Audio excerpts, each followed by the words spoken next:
Capítulo 45. Caráter aprovado. Os jovens precisam ser instruídos com cuidado e oração, para que edifiquem o caráter sobre o permanente alicerce. A razão por que tantos cometem erros graves é não darem ouvidos aos ensinos da experiência. O conselho dos pais e professores é perdido para eles e cedem às tentações do inimigo. Deus ama os jovens. Nele vê grandes possibilidades para o bem, caso compreendam a necessidade que têm de Cristo e construam sobre o firme fundamento. Conhece-lhes também as provações. Sabe que terão de combater contra os poderes das trevas, que lutam para adquirir domínio sobre a mente humana. E ele abriu caminho pelo qual os rapazes e as moças se podem tornar participantes da natureza divina. O caráter não é obra do acaso, não é determinado por uma explosão de temperamento, um passo dado em direção errada. É a repetição dos atos que dá origem a um hábito, moldando o caráter para o bem ou para o mal. Um caráter reto não se forma senão por meio de perseverante, incansável esforço, pelo aproveitamento de todo o talento e aptidão que nos foram concedidos para a glória de Deus.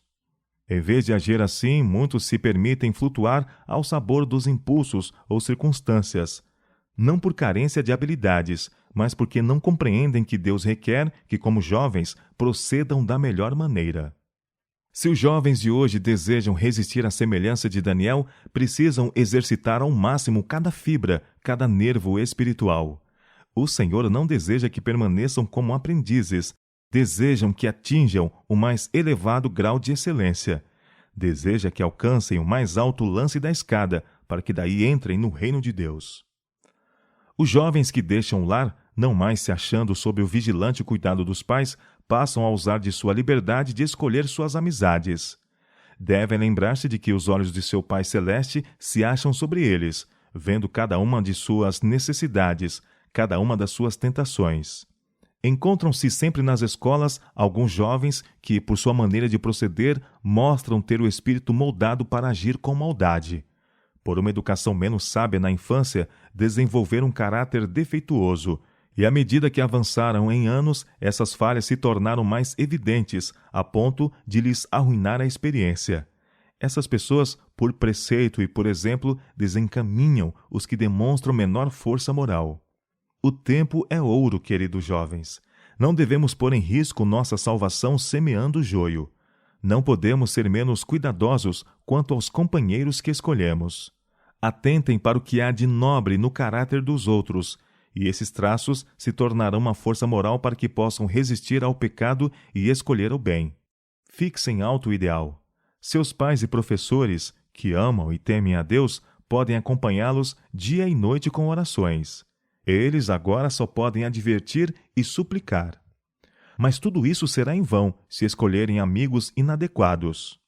Se não perceberem o perigo real e pensarem que têm tanto o direito de proceder bem como de proceder mal, segundo lhes parecer, não discernirão que o fermento da impiedade lhes está perigosamente infeccionando e corrompendo a mente. Cristo foi afligido, insultado, maltratado. À esquerda e à direita ele era assaltado por tentações, e todavia não pecou. Antes apresentou a Deus obediência perfeita, inteiramente satisfatória. Removeu assim toda a sombra de desculpa à desobediência. Veio para demonstrar a maneira de obedecer, de observar todos os mandamentos. Lançou mão do poder divino, e esta é a única esperança do pecador. Deu a vida para que o ser humano tivesse a possibilidade de partilhar da natureza divina, havendo escapado à corrupção que se encontra no mundo mediante a concupiscência. Deus tem dado talentos aos jovens, que lhes cumpre desenvolver para sua glória. Muitos, porém, aplicam esses dons a ações não santificadas ou completamente profanas. Muitos possuem aptidões que, se fossem cultivadas, produziriam abundante colheita de aquisições mentais, morais e físicas. Mas não se detêm a considerar. Não pesam o custo de sua maneira de proceder.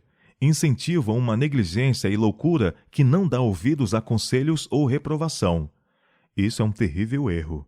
Os jovens seriam sensatos se imaginassem que os olhos de Deus estão sobre eles, que seus anjos estão observando o desenvolvimento do caráter e pesando o valor moral.